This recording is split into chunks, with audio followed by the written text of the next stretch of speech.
এই অনুশীলনীটি ঈশ্বরের বাক্য এবং কিভাবে তা দৈনন্দিন জীবনে প্রয়োগ করতে হয় তার উপর আলোকপাত করে। আজকের পাঠটি বাইবেলের একটি চরিত্র যাকবের বিষয়ে তুলে ধরবে। আব্রাহামের মতো যাকবের ঘটনাগুলি আদিপুস্তকের অনেক অধ্যায়ে উল্লেখ আছে।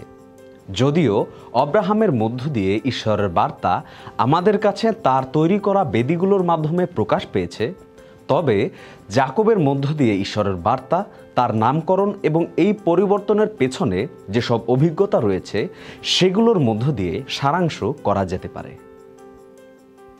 আদিপুস্তক 25 অনুসারে যাকব যমজ সন্তান হিসাবে জন্ম নিয়েছিলেন এবং তার ভাই এসৌর গোড়ালি ধরে জন্মগ্রহণ করেছিলেন। যাকব মানে হলো গোড়ালি ধরা বা প্রতারক বা ঠকবাজ।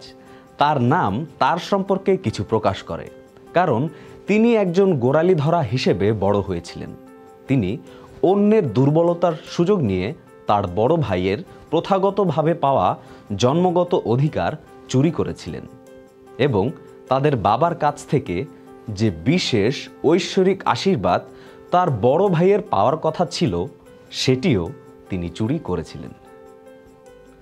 আদিপুস্তক 32 অধ্যায় 9 থেকে 12 পদে আমরা যাকবের বড় একটি পরিবর্তন দেখতে পাই, যেখানে তিনি এই বলে প্রার্থনা করছেন, হে সদাপ্রভু, আমার পূর্বপুরুষ আব্রাহামের ঈশ্বর, আমার বাবা ইসহাকের ঈশ্বর, তুমি তো আমাকে বলেছ তোমার দেশে ও তোমার আত্মীয় স্বজনদের কাছে ফিরে যাও এবং আমি তোমাকে সমৃদ্ধিশালী করব। তোমার দাসের প্রতি তুমি যে দয়া ও বিশ্বস্ততা দেখিয়েছ, আমি সেসব পাওয়ার যোগ্য নই। আমি যখন এই জর্ডন নদী পার হলাম তখন আমার হাতে শুধু আমার লাঠিটিই ছিল, কিন্তু এখন আমি 2টি শিবিরে পরিণত হয়েছি। আমি মিনতি করি, আমার ভাই এসোর হাত থেকে তুমি আমাকে রক্ষা করো। আমার ভয় হচ্ছে সে এসে আমাদের মেরে ফেলবে, মা শিশু কাউকেই রেহাই দেবে না। কিন্তু তুমি তো বলেছিলে, আমি নিশ্চয়ই তোমার মঙ্গল করব এবং তোমার বংশের লোকদের সমুদ্র পারের বালুকণার মতো করব, যা গুণে শেষ করা যায় না। 24 থেকে 32 পদের এই প্রার্থনার ঠিক পরেই একজন ব্যক্তিকে নিয়ে একটা অস্বাভাবিক কাহিনী দেখতে পাওয়া যায়, যাকে ঈশ্বর যাকবের সাথে কুস্তি করতে পাঠান। সেখানে লেখা আছে, তাতে যাকব একাই রয়ে গেলেন। তখন একজন লোক এসে ভোর না হওয়া পর্যন্ত তার সঙ্গে কুস্তি করলেন। সেই লোকটি যখন দেখলেন যে তিনি যাকবকে হারাতে পারছেন না, তখন কুস্তি চলবার সময় তিনি যাকবের উরুর জোড়ায় আঘাত করলেন। তাতে তার উরুর হাড় ঠিক জায়গা থেকে সরে গেল। তখন সেই লোকটি বললেন, ভোর হয়ে আসছে, এবার আমাকে ছেড়ে দাও। যাকব বললেন, আমাকে আশীর্বাদ না করা পর্যন্ত আমি আপনাকে ছাড়ব না। লোকটি বললেন, তোমার নাম কি? তিনি বললেন, আমার নাম যাকব। লোকটি বললেন, তুমি ঈশ্বর ও মানুষের সঙ্গে যুদ্ধ করে জয়ী হয়েছ বলে তোমার নাম আর যাকব থাকবে না, তোমার নাম হবে ইসরায়েল।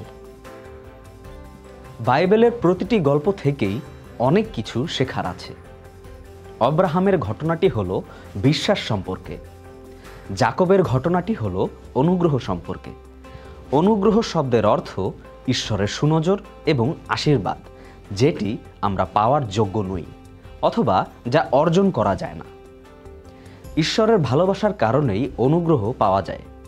অনুগ্রহ কখনোই অর্জন করা বা কেনা যায় না, এটা সংরক্ষণ করা যায় না। অনুগ্রহের অর্থ হলো ঈশ্বরের অতুলনীয় দয়া বা আশীর্বাদ। এই আদিপুস্তক এবং রোমীয় 9 অধ্যায়ে প্রেরিত পৌল যাকবের জন্মের বিষয়ে একটি ব্যাখ্যা দিয়েছেন। সেখানে লেখা আছে যে যখন এসৌ এবং যাকব তাদের মায়ের গর্ভে ছিলেন, তখন ঈশ্বর বলেছিলেন, বড়টি ছোটটির সেবা করবে।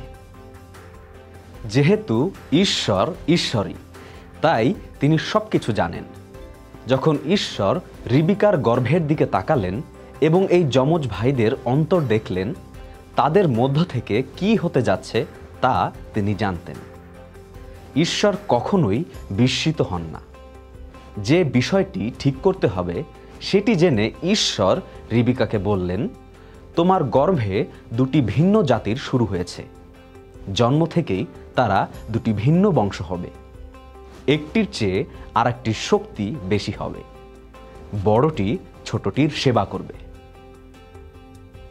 আর যাকবের থেকে ইসরায়েল বংশ এবং এশোর থেকে ইদোমীয় বংশের সৃষ্টি হয়। এই লোকদের মধ্যে সবসময় দ্বন্দ্ব রয়েছে। বাইবেল বলে যে এশৌ একজন অবিশ্বাসী ব্যক্তি ছিলেন, যিনি তার জন্মগত ঐশ্বরিক অধিকারকে হালকাভাবে দেখেছেন এবং আধ্যাত্মিক বিষয়গুলোকে গুরুত্ব দেননি। এশৌ একজন জাগতিক এবং অসৎ ব্যক্তি ছিলেন, যার দৈহিক চাহিদার ওপর কোনো নিয়ন্ত্রণ ছিল না।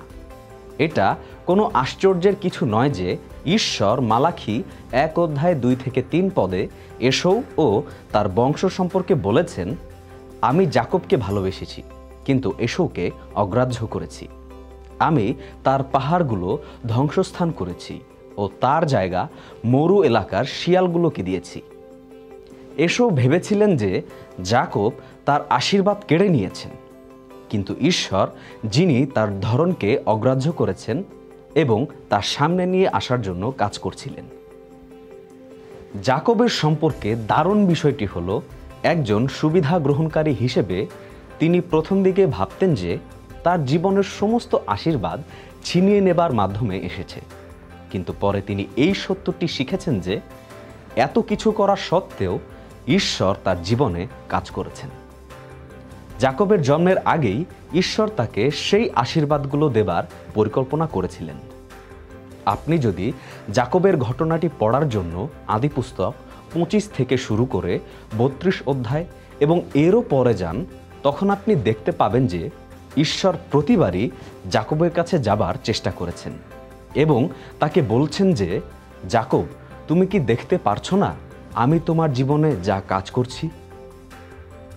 তাই এটা বিশ্বাস করার কারণ হলো, যাকব যদি এশৌ হয়ে তার বাবার সাথে প্রতারণা না করতেন, তাহলে ইসহাক প্রথমে এশৌর উপরই হাত রাখতেন এবং আদি 27 অধ্যায়ে তিনি যে অভিশাপ দিয়েছিলেন সেই একই অভিশাপ দিতেন। তাই এরপর যখন সঠিকভাবে যাকবের পালা আসতো, তখন ইসহাক তা জেনে তার উপরে হাত রাখতেন এবং তাকেও একই আশীর্বাদ করতেন। এই অনুমানটি আদিপুস্তক 48 অধ্যায় অনুযায়ী যাকবের যখন এই একই প্রার্থনাটি করার পালা আসে সেটির উপর তৈরি। যাকব যখন যোসেফের 2 ছেলের উপর হাত দিতে এগিয়ে আসেন, তখন তিনি তার হাতগুলো পরিবর্তন করেন। বড়জনের আশীর্বাদ ছোটজন পাচ্ছে এবং বড়জন কম আশীর্বাদ পাচ্ছে বলে যোসেফ প্রতিবাদ করলেন। তবে যাকব স্বেচ্ছায় ছোটজনকে বড়জনের উপরে স্থান দিলেন। এগুলো কোনো ছলনা এবং চুরি ছাড়াই ঘটেছিল, আর ভবিষ্যৎবাণী পূর্ণ করে তাদের মধ্য থেকেও 2টি জাতির সৃষ্টি হলো। ঈশ্বরের সন্তানদের জীবনে তাঁর পরিকল্পনা বোঝার জন্য 3টি নির্দেশনায় লক্ষ্য রাখতে হবে। ঈশ্বরের সন্তানদের উপরে, ভিতরে এবং চারপাশে তাকানোর একটি দায়িত্ব রয়েছে। প্রথমটি হলো উপরে তাকানো। এ ধরনের জীবনী ভিত্তিক ঘটনায় লোকেদের ঈশ্বরের দিকে তাকানোর জন্য অনেক সময় লাগতে পারে। যাকবের কাহিনীতে যাকব তার ভাইয়ের কাছ থেকে সুযোগ নেবার পর এবং বাবার সাথে ছলনা করার পর জন্মগত অধিকার এবং আশীর্বাদ দুটোই দখল করে। তার মা তার কাছে আসলেন এবং আদিপুস্তক 27 অধ্যায় 42 থেকে 45 পদে বললেন, শোনো, তোমার ভাই এশৌ তোমাকে মেরে ফেলবার আশায় নিজেকে সান্ত্বনা দিচ্ছে। সেই জন্য বাবা আমার, তুমি আমার কথা শোনো। তুমি হারন শহরে আমার ভাই লাবনের কাছে পালিয়ে যাও, আর তোমার ভাইয়ের রাগ না পড়া পর্যন্ত তার কাছেই থাকো। কিছুদিন পর যখন তার রাগ পড়ে যাবে এবং সে ভুলে যাবে তুমি তার বিরুদ্ধে কি করেছ। তাই যাকব মরুভূমিতে একা যাত্রা করলেন। বাড়ি ছেড়ে যাওয়া সবসময় ভয়ঙ্কর হয়। বাড়ি ছেড়ে যাবার প্রথম রাতে যাকব তার বিছানার বালিশ হিসেবে একটি পাথর ব্যবহার করেছিলেন। সেই রাতে ঈশ্বর তাকে একটি স্বপ্ন দেখালেন। স্বর্গের দিকে একটি সিঁড়ি, যেখানে দূতেরা ওঠানামা করছে। ঈশ্বর তাঁর কাছে নিজেকে প্রকাশ করলেন এবং যে চুক্তিটি তিনি আব্রাহাম এবং তার পিতা ইসহাকের সাথে করেছিলেন সেটি আবারও নিশ্চিত করলেন। ঈশ্বর প্রতিজ্ঞা করেছিলেন যে যাকব ঈশ্বরের মনোনীত জাতির একটি অংশ হতে চলেছেন। এটি এমন একটি জাতি হবে যা সমস্ত জাতির জন্য ঈশ্বরের পরিত্রাণ এবং আশীর্বাদের উপকরণ হয়ে উঠবে। আদিপুস্তক 28 অধ্যায় 15 পদে ঈশ্বর যাকবকে বললেন, আমি তোমার সঙ্গে সঙ্গে আছি, তুমি যেখানেই যাও না কেন আমি তোমাকে রক্ষা করব। এই দেশেই আবার আমি তোমাকে ফিরিয়ে আনব। আমি তোমাকে যা বলেছি তা পূর্ণ না করা পর্যন্ত আমি তোমাকে ছেড়ে যাব না।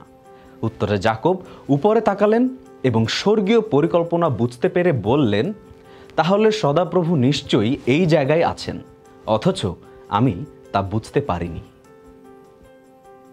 দ্বিতীয়টি হলো ভিতরে তাকানো। যাকবের ঘটনাটিতে লক্ষ্য করুন যে কতবার ঈশ্বর যাকবকে তার দুর্বলতার মুখোমুখি হতে এবং তার ভাগ্যকে নিয়ন্ত্রণ করার জন্য তার নিজের দুর্বলতার মুখোমুখি হতে বাধ্য করেছেন।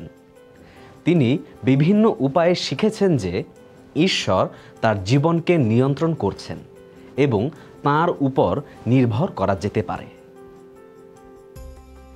এর জন্য কয়েকটি উদাহরণই যথেষ্ট। আদিপুস্তক 30 অধ্যায়ে রাহেলের বন্ধ্যাত্বের কারণে তার সন্তান জন্মদানের অক্ষমতা যাকবকে ঈশ্বরের সামনে অসহায় হিসেবে তুলে ধরে। দ্বিতীয় পদে তিনি হতাশা নিয়ে তার প্রিয়তমার কাছে চিৎকার করে বলেন, আমি ঈশ্বর নাকি? তিনিই তো তোমাকে বন্ধা করেছেন। এছাড়াও আদি 31 অধ্যায়ে যাকব তার উন্নতির আসল কারণটির সম্মুখীন হন, তবে সেটি তার ছিনিয়ে নেবার পদ্ধতির কারণে নয়। ঈশ্বরের ডাকে সাড়া দিয়ে লাবনের হাতের নাগালের বাইরে যাবার পর তার কাছে স্বপ্নের মাধ্যমে যে সত্য প্রকাশ করা হয়েছিল তা তিনি স্বীকার করেন। 6 থেকে 9 পদে তিনি বলেন, তোমরা তো জানো যে আমি আমার সমস্ত শক্তি দিয়েই তোমাদের বাবার কাজ করেছি, অথচ তিনি আমাকে ঠকিয়েছেন এবং 10 বার আমার বেতন বদল করেছেন। যা হোক, ঈশ্বর তাকে আমার কোনো ক্ষতি করতে দেননি। যখন বাবা বলেছেন তোমার বেতন হবে এমন সব পশু যাদের গায়ে ছোট ছোট ছাপ আছে, তখন সব পশুগুলোই সেই রকম বাচ্চা দিয়েছে। আবার যখন বলেছেন তোমার বেতন হবে ডোরাকাটা পশু, তখন সব পশুগুলোই ডোরাকাটা বাচ্চা দিয়েছে। ঈশ্বর এইভাবে তোমাদের বাবার পালের পশু নিয়ে আমাকে দিয়েছেন। আবারও যাকব কৌশল করা সত্ত্বেও ঈশ্বর তাকে যা কিছু দিয়েছিলেন তা নিয়ে তিনি লাবনের বাড়ি থেকে রাতে বের হয়ে আসেন। যাকব আবারও শিখলেন যে নিজের ক্ষমতা নয়, বরং ঈশ্বরই তার জীবনকে সুরক্ষিত করেছেন। এভাবে যখন লাবন যাকবের নাগাল পেলেন, তখন ঈশ্বর তাকে স্বপ্নে নির্দেশ দিলেন যাতে তিনি যাকবকে আঘাত না করেন। আদিপুস্তক 31 অধ্যায় 26 থেকে 29 পদ বলে যে, তুমি এ কি করলে? কেন আমাকে ঠকালে আর আমার মেয়েদের যুদ্ধে বন্দির মতো করে নিয়ে আসলে? কেন তুমি চালাকি করে আমাকে না বলে গোপনে পালিয়ে আসলে? তোমাদের ক্ষতি করবার ক্ষমতা যে আমার হাতে নেই তা নয়, কিন্তু তোমাদের পূর্বপুরুষদের ঈশ্বর গত রাতে আমাকে বলেছেন, সাবধান, যাকবকে ভালো মন্দ কিছুই বলো না। তৃতীয়ত, চারপাশে তাকানো। ঈশ্বর আপনাকে অন্যদের সাথে অর্থপূর্ণ সম্পর্ক স্থাপন করতে, তাদের মধ্য দিয়ে আপনাকে গঠন করতে এবং যেখানে শান্তি পাওয়া যায় তা খুঁজতে আপনি যাতে কোনো দ্বন্দ্বের কারণ না হয়ে বরং দ্বন্দ্ব সমাধানের কারণ হন, সেই বিষয়গুলো শেখাতে চান। আপনি যখন আশেপাশে তাকাবেন তখন যেন আপনি শুধু লোকদেরকে সাহায্য করা এবং যিশুর সুসমাচার দেয়াই না, বরং আপনি যাতে সেই রূপান্তরিত সম্পর্কে থাকতে পারেন এবং তাতে যেন অন্যরা আপনার ভালোবাসায় রূপান্তরিত হতে পারে। আপনি যখন যোগাযোগ করেন, সম্পর্কের ঘনিষ্ঠতা খুঁজে পান, তখন এগুলো কখনো ধীরভাবে ঘটে, আবার কখনো দ্রুত ঘটে থাকে। প্রতারক যাকবকে চারপাশে তাকানোর বিষয়ে শেখাবার জন্য ঈশ্বর তাকে আরও বড় একজন প্রতারক তার মামা লাবনের কাছে পাঠিয়েছিলেন। আদিপুস্তকের এই অংশে একটি দারুণ বিষয় রয়েছে। আদিপুস্তক 29 অধ্যায় 13 পদে যখন যাকবের সাথে লাবনের দেখা হয়, তখন তিনি লাবনের কাছে সব কিছু বললেন। যাকব লাবনকে সব কথা জানালেন, যেখানে কৌশল, প্রতারণা, ছলনাকৃত জন্মাধিকার এবং চুরি করা আশীর্বাদের মতো বিষয়গুলো পাঠকের কাছে পুনরায় তুলে ধরা হয়েছে। তার মামা লাবন হেসে বললেন, সত্যি আমাদের গায়ে একই রক্ত বইছে। যেহেতু লাবণ একজন বড় মাপের দক্ষ প্রতারক, তাই তিনি যাকবের চুরি প্রতারণার মধ্যে বংশীয় ধারার মিল দেখতে পেলেন। যাকবের প্রথম 7 বছরের জন্য মজুরি হিসেবে লাবণের মেয়ে রাহেলকে স্ত্রী হিসেবে পাওয়ার কথা ছিল। যাকব তাকে গভীরভাবে ভালোবাসতেন। তিনি তাকে এতই ভালোবেসেছিলেন যে লাবণের জন্য যে 7 বছর তিনি কাজ করেছিলেন সেটি তার কাছে মাত্র 7 দিনের মতো ছিল। যাই হোক, বিয়ের রাতে তার প্রিয় মামা লাবণ তাকে মাতাল করে রাহেলের বদলে তার বড় বোন লেয়াকে তার সাথে বিয়ে দিয়ে দেন। সকাল হবার পর যাকব এই চালাকিটা বুঝতে পেরে তার মামার কাছে ছুটে যান, আর তার মামা তার কাছে রাহেলকে দেবার জন্য আরও 7 বছর কাজ করার দাবি করেন। একজন প্রতারক শুধুমাত্র অন্যের কাছ থেকে প্রতারিত হওয়াকে সবচেয়ে বেশি ঘৃণা করে। কোনো চালাক ব্যক্তির সাথে যদি কেউ চালাকি করে তাহলে সে ওই ব্যক্তিকে সবচেয়ে বেশি ঘৃণা করে। আপনাকে ঠিক পথে নেয়ার জন্য ঈশ্বরের একটি পছন্দের উপকরণ হলো আপনার ওষুধ আপনাকেই দেয়া। যাকব কোনোবারই তার মামার কৌশলের সাথে পেরে উঠছিলেন না, তবে যাকবের উপর ঈশ্বরের অনুগ্রহ ছিল। আদিপুস্তক 33 অধ্যায় 5 পদে তিনি তার ভাইয়ের কাছে নিজের অর্জনগুলোর বিষয়ে নয়, বরং তার জীবনের অসৎ কাজগুলোর অযোগ্যতা থাকা সত্ত্বেও ঈশ্বরের অনুগ্রহের বিষয়ে স্বীকার করেছেন। তিনি বলেছেন যে তার যা কিছু আছে তার সবই ঈশ্বর দয়া করে তার দাসকে দিয়েছেন। লাবণের সাথে তার শেষ দিনগুলো তাদের মধ্যে শান্তি চুক্তি করার মাধ্যমে শেষ হয়। আদিপুস্তক 31 অধ্যায় 52 পদে তারা এই চুক্তি করেন যে এই ঢিবি আর থাম দুটাই এই কথার সাক্ষী হয়ে রইল যে এই ঢিবি পার হয়ে আমি তোমার ক্ষতি করতে যাব না, আর তুমিও এই ঢিবি কিংবা থাম পার হয়ে আমার ক্ষতি করতে আসবে না। যখন একজন ব্যক্তি উপরের দিকে এবং ভিতরে তাকাতে থাকেন তখন ঈশ্বর সেই ব্যক্তিকে চারপাশে তাকাতে এবং তার সম্পর্কগুলোকে ঠিক করতে বাধ্য করেন। তাই যাকবের সাথে তার ভাই এশোর সম্পর্কটি ছিল তার জন্য আরেকটি গুরুত্বপূর্ণ বিষয়, যার মধ্য দিয়ে ঈশ্বর যাকবকে তাঁর মতো করে গঠন করেছিলেন। এশো সঠিক ছিলেন না।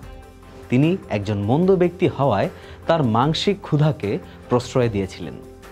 পরিবারের বড় ছেলে হিসেবে ঈশ্বরের দেয়া পদ বা ঈশ্বরের দেয়া নিয়ম অনুযায়ী তার জন্মগত অধিকারকে রক্ষা করার দায়িত্বকে তিনি অবহেলা করেছেন। আর তাই যাকব সেই জন্মগত অধিকার চুরি করার জন্য এশোর দুর্বলতাগুলোকে কাজে লাগিয়েছিলেন এবং তার বাবার সাথে ছলনা করে এশোর আশীর্বাদ চুরি করেছিলেন। এশো যাকবকে হত্যা করতে চেয়েছিলেন, আর সেজন্য তার উপযুক্ত কারণও ছিল। যাকব তার ভাইয়ের কাছ থেকে পালিয়ে ঠকবাজ লাবণের বাড়িতে অনেক কিছু শিখেছিলেন। শুধুমাত্র ঈশ্বরই আশীর্বাদ করেন, মানুষ নয়। তাই যাকব এশোর সাথে আবার মিলিত হবার জন্য একটি খবর পাঠান। যাকব যখন এশোকে সেই খবর পাঠান তখন তার কাছে খবর আসলো যে এশো 400 জন লোক নিয়ে ঘোড়ার পিঠে চেপে আসছেন। যাকব খুব ভয় পেলেন। যাকব সেই প্রার্থনাটি করলেন যা দিয়ে আমরা শুরু করেছিলাম, আত্মদুর্বলতার মুখে স্বর্গীয় নির্ভরতার প্রার্থনা। তারপরে আশ্চর্যভাবে যাকব একজন ব্যক্তির সাথে কুস্তি করেন যিনি একজন স্বর্গদূত ছিলেন। যখন যাকবের সাথে কুস্তি শুরু হয় তখন তাকে আক্রমণকারী স্বর্গদূত মনে হচ্ছিল। রাত বাড়ার সাথে সাথে যাকব আক্রমণকারী হয়ে ওঠেন। সেই ব্যক্তিটি যাকবকে ছেড়ে দেবার জন্য অনুরোধ করলেও যাকব তাকে শক্ত করে ধরে থাকেন এবং হার না মানার মনোভাব ধরে রাখেন। সম্ভবত পরিস্থিতির সত্যতা স্বীকার করে যাকব বলেন, আপনি আমাকে আশীর্বাদ না করা পর্যন্ত আমি আপনাকে ছাড়ব না। যখন ঈশ্বর দেখলেন যে তিনি যাকবকে হারাতে পারছেন না, তখন কুস্তির সময় তিনি যাকবের উরুর জোড়ায় আঘাত করে তাকে সারা জীবনের জন্য পঙ্গু করে দেন। একজন উগ্র পাপীর চাইতে পঙ্গু সাধু অনেক ভালো। লোকটি তাকে জিজ্ঞাসা করলেন, তোমার নাম কি? তিনি উত্তর দিলেন, যাকব। তখন লোকটি বললেন, তুমি ঈশ্বর ও মানুষের সঙ্গে যুদ্ধ করে জয়ী হয়েছ বলে তোমার নাম আর যাকব থাকবে না, তোমার নাম হবে ইসরায়েল। ইসরায়েল নামটি দুটি হিব্রু শব্দের সংমিশ্রণ। প্রথম অর্থটি জয়লাভ করা, যা একজন রাজপুত্রের শাসন করার ধারণার সাথে সম্পর্কযুক্ত। দ্বিতীয় অর্থটি হচ্ছে ঈশ্বর। তাই ইসরায়েল নামের অর্থ হলো তিনি ঈশ্বরের সাথে কুস্তি করেন। হোশেয় এই নাম পরিবর্তনের কথা 12 অধ্যায় 3 থেকে 4 পদে বলেছেন, পেটে থাকতে যাকব তার ভাইয়ের গোড়ালি ধরেছিল, বয়সকালে সে ঈশ্বরের সঙ্গে বিতর্ক করেছিল। সে স্বর্গদূতদের সঙ্গে কুস্তি করে তাকে হারিয়ে দিয়েছিল। এক অর্থে ঈশ্বর বলছেন, আমি তোমাকে ঈশ্বরের সাথে যুদ্ধ করা ব্যক্তি হিসেবে ডাকব, কারণ তুমি একজন রাজপুত্রের মতো ঈশ্বর, মানুষ এবং নিজের সাথে যুদ্ধ করেছ এবং জয়ী হয়েছ। যাকব, তুমি উপরের দিকে তাকিয়েছ এবং আমার কাছে আসবার জন্য তোমার পথ ধরে লড়াই করেছ। তুমি জানো যে তুমি আশীর্বাদ পাওয়ার যোগ্য নও, কারণ তুমি একজন প্রতারক এবং ষড়যন্ত্রকারী, ফন্দিবাজ এবং ছলনাকারী। তবুও আমি তোমাকে আশীর্বাদ করেছি। তুমি তোমার চারপাশ দেখেছ, এসো এবং লাবণের সাথে সংগ্রাম করে দুজনের সাথেই শান্তি চুক্তি করেছ। এখন তুমি আমার সমাধান ও উত্তরের অংশ হওয়ার যোগ্য। এখানে লক্ষ্য করুন যে যাকবের আজীবন সংগ্রামের মধ্যে অপেক্ষা করার বিষয়টি রয়েছে। অপেক্ষা হলো ছলনা এবং কৌশল ও প্রতারণার বিপরীত। ঈশ্বর এই ঠকবাজ প্রতারক ব্যক্তিটিকে, যে কিনা সদাপ্রভুর কাজ দেখার জন্য অপেক্ষা করতে চায়নি এবং নিজে থেকে বাইরে গিয়ে এর সমাধান করতে চেয়েছিল, সেই লোকটিকে বেছে নেন এবং তাকে পঙ্গু করে দেন, যাতে করে তিনি তাকে তাঁর আশীর্বাদের মুকুট পরিয়ে দিতে পারেন। এই পাঠটি শেষ হওয়ার সাথে সাথে এটি আপনার চ্যালেঞ্জ। আপনার জীবনে ঈশ্বর যে যথেষ্ট ও বিশ্বস্তভাবে সক্রিয় তা দেখতে উপরের দিকে তাকান, ভিতরে দেখুন এবং আপনার দুর্বলতাগুলো দেখুন। চারপাশে তাকান এবং দেখুন যে কিভাবে ঈশ্বর আপনাকে গঠন করার জন্য আপনার জীবনে লোকদেরকে ব্যবহার করছেন। সম্পর্কগুলোর মধ্যে শান্তির সন্ধান করুন, কারণ তা আপনার উপরেই নির্ভর করে, কারণ ঈশ্বর আপনাকে গড়ে তুলছেন। আপনার নিজের অধ্যয়নের জন্য আদিপুস্তকের বাকি অংশগুলো এবং যোসেফের জীবন সম্পর্কে আদিপুস্তক 37 থেকে 50 অধ্যায়গুলো পড়তে উৎসাহিত করছি। এই পাঠে যোগ দেবার জন্য আপনাকে ধন্যবাদ। যে ঈশ্বর আপনাকে ভালোবাসেন, তিনি যেন আপনি যেখানে আছেন সেখানে পৌঁছাতে পারেন, আপনার হৃদয়কে উৎসাহিত করেন এবং আপনাকে আশা দেওয়ার সাথে সাথে প্রতিটি ভালো কাজে আপনাকে শক্তিশালী করেন। আমেন।